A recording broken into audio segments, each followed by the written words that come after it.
예를 들어서 요새는 조금은 변했는데 옛날에 한동안 강원도나 제주도의 아파트는 인기가 없었죠. 여러분 지금 강원도나 제주의 아파트가 실제로 가면 얼마나 내고가 되는지 아세요? 미분양이 얼마나 나는지 아세요? 경매 낙찰가율이 얼마인지 아세요? 여러분 안녕하세요. 얼음공장입니다. 오늘 오랜만에 차 안에서 오늘 아침에 입찰이 있어서 법원 앞에서 한번 찍습니다. 아는 분들은 아시겠지만 전 경매나 공매를 좋아하는 편이에요. 사실은 많이 좋아하죠. 저한테 많은 것들을 준 분야니까요. 경매가 끝났다는 얘기가 정말 오래전부터 들려왔어요. 한 진짜 수년은 된 것 같습니다. 이런 얘기 많이 들으시죠? 옛날에 뭐 1, 20년 전에, 20년 전이죠. 한 15년 전에는 경매했으면 뭐 사면 2배, 3배, 반값에 샀고 돈 많이 벌었다. 근데 지금은 더 이상 재미가 없다. 경매는 끝났다. 경매장에 애기 엄마가 애 업고 오면 끝난 거다. 끝물이다. 이런 얘기 솔직히 많이 들어보셨잖아요. 그런 얘기들은 루머일 뿐이고요. 경매 시장에 변화가 있어요. 그 변화를 알려드릴게요.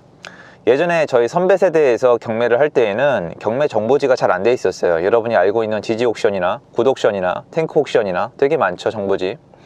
이런 옥션 정보지를 들어가 보면 우리가 사실은 발품과 어떤 서류를 통해서 익혀야 될 것들을 그러니까 딱 보기 편하게 쫙 나열이 돼 있어요. 누구나 쉽게 접할 수 있단 말이에요. 옛날에 선배들은 그걸 하나하나 다 체크를 했어야 돼요. 전입세대 열람하고 등기부 떼어보고 세입자 만나보고 지도도 한번 떼보고 다 이렇게 했어야 되는데 지금은 너무나 잘 돼 있죠. 무슨 말이냐면 정보가요, 쉽게 접하면 접할수록 그 정보의 가치는 떨어져요. 당연한 거예요. 그러니까 예전 같으면 저 같은 일개 개인이 여러분 앞에 이렇게 나서서 방송한다는 게 말이 됐습니까? 안 되잖아요. 대신에 진입장벽이 낮으니까 저뿐만 아니라 누구나 다 할 수 있잖아요. 똑같아요. 정보가 접근이 쉬워지면 그 양이 방대해지는 동시에 희소성이 떨어져요. 그러니까 예전에는 지금 당연했던 정보가 되게 귀한 정보였고 그 귀한 정보가 돈이 됐던 거죠. 왜냐면 정보가 귀했으니까.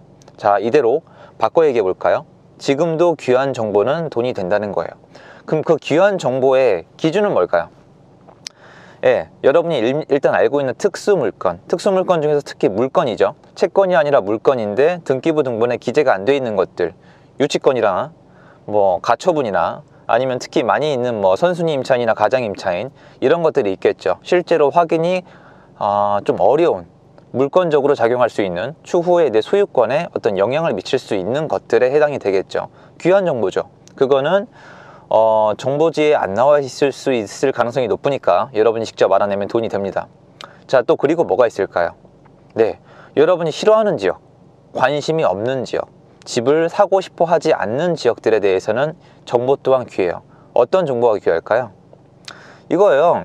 어떤 정보냐면 이 지역이 나중에 어떻게 될지, 내가 이 지역의 집을 나중에 팔 수 있을지, 그리고 이 지역의 집이 지금 얼마나 인기가 없어서 내가 얼마나 싸게 살 수 있는지란 이런 정보가 귀해요. 왜?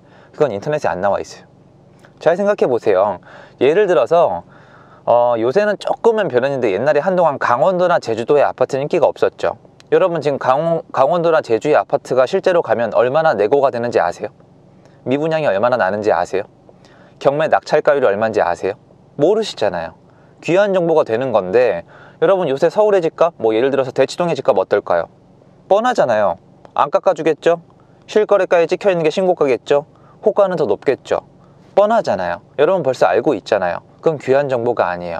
그런 것들은 돈이 되지가 않아요. 자, 그리고 세 번째, 분야입니다.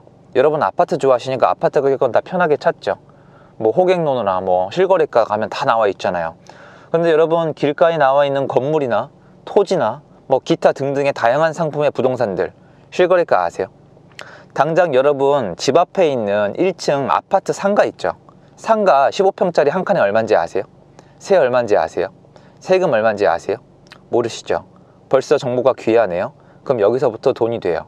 거꾸로 역산해서 정보가 귀하면 귀할수록, 희소하면 희소할수록, 또 그 정보의 신빙성이 떨어지면 떨어질수록 돈이 되는 분야가 경매예요. 이런 것들에 도전하실 분들이 경매를 하는 거지, 그냥 수업 한두 차례 듣고 경매 정보지 한두 차례 읽은 다음에 법정에 왔다는 이유로, 임장 한번 나갔다는 이유로 그걸 보상받으시려는 분들은 더 이상 경매가 돈이 되는 분야가 아니에요. 그런 분들에게는 죄송하지만 경매는 거의 끝물입니다. 전 끝났다는 얘기 잘 안 하니까. 하지만 거꾸로 미지의 영역, 리스크가 있는 영역, 남들이 싫어하는 영역 한번 도전해보고 싶다. 나는 기꺼이 외딴 곳에 있는 공장에 가서 수요가 있는지, 이 공장의 어떤 용도가 어떻게 되는지, 시설물이 얼마나 남아있는지, 토지가 얼마나 큰지, 앞으로 도로가 날지 안 날지, 토지 이용 계획도 꼼꼼히 볼 이런 준비가 되어 있다면 한번 도전해보세요. 분명히 돈이 되는 분야는 부동산이에요. 분명히 됩니다. 국토가 발전을 하고 화폐의 가치가 내려가고 있으니까요. 아파트 투기하라는 뜻이 아니잖아요. 특히 경매는요. 경매는 여러분 사실 돈을 빌려준 채권자가 있으면 돈을 빌려간 채무자가 있잖아요. 우리 사회는 채무자에게 정말 많은 보호 정책을 만들어 왔어요. 마땅히 맞습니다. 왜냐하면 돈을 빌려줄 때는 리스크가 있는 거니까. 그리고 예전에 아주 못된 사채업자들이 많았으니까. 하지만 분명히 돈을 빌려준 분도 보호를 받아야 돼요. 근데 여러분 자신에게 물어보세요. 돈을 빌려준 다소 돈이 많아 보이는 채권자에게 관심이 있으신가요? 아무도 관심 없죠? 그럼 누군가 나서야 될 거 아니에요. 그게 바로 나라에서 나선 방법이 경매 공매예요.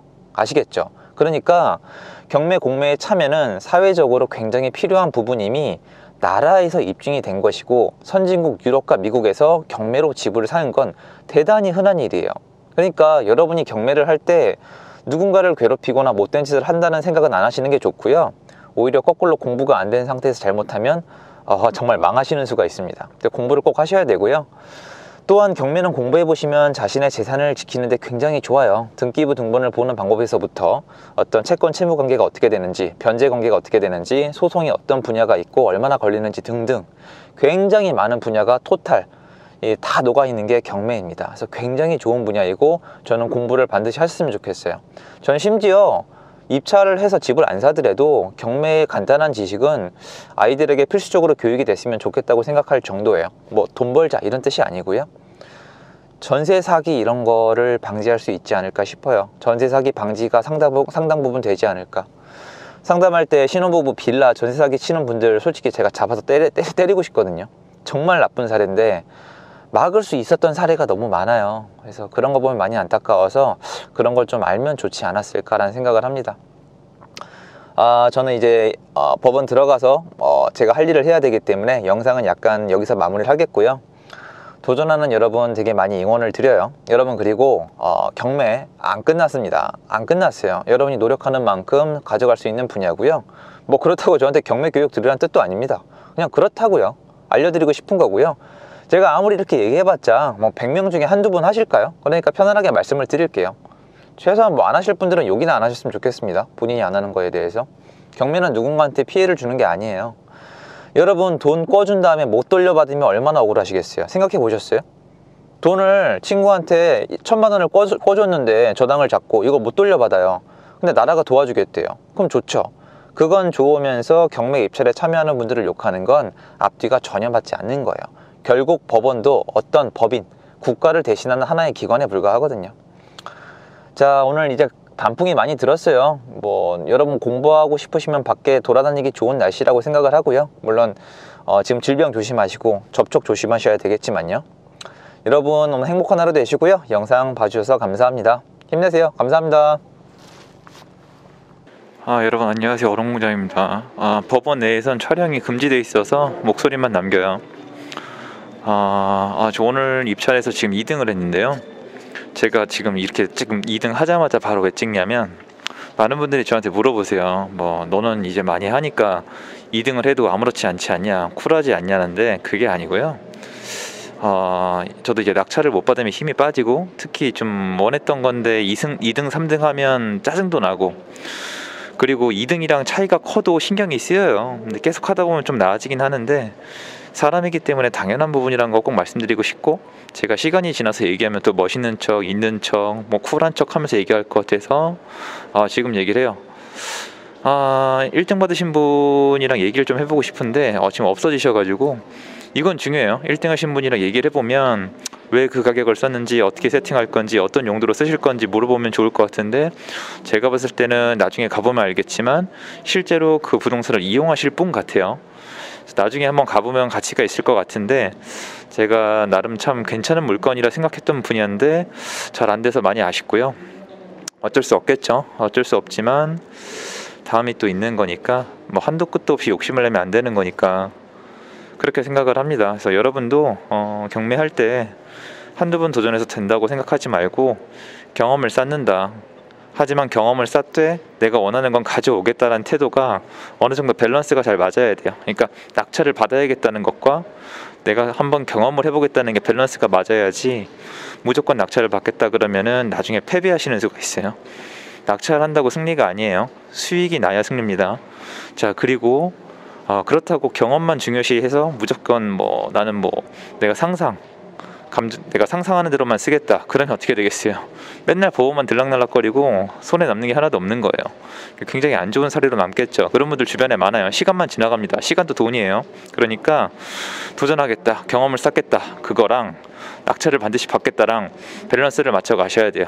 근데 그 밸런스를 맞추는 가장 좋은 방법은 계속하는 거예요. 계속하면 내가 원하는 게 뭔지 알아요. 공부를 하고 싶은 건지 진짜 낙찰을 받고 싶은 건지 계속하면 결국 정답은 나와요. 그게 안 좋은 결과일 수도 있겠지만 내가 계속 도전할 사람이라면 경험이 중요하겠죠. 더 얘기해봤자 또 이상한 얘기 나올 것 같습니다. 오늘은 여기까지 하고요. 포기하지 않고 다음번엔 좋은 소식 한번 들려드릴 수 있도록 하겠습니다. 좋은 하루 되세요. 감사합니다.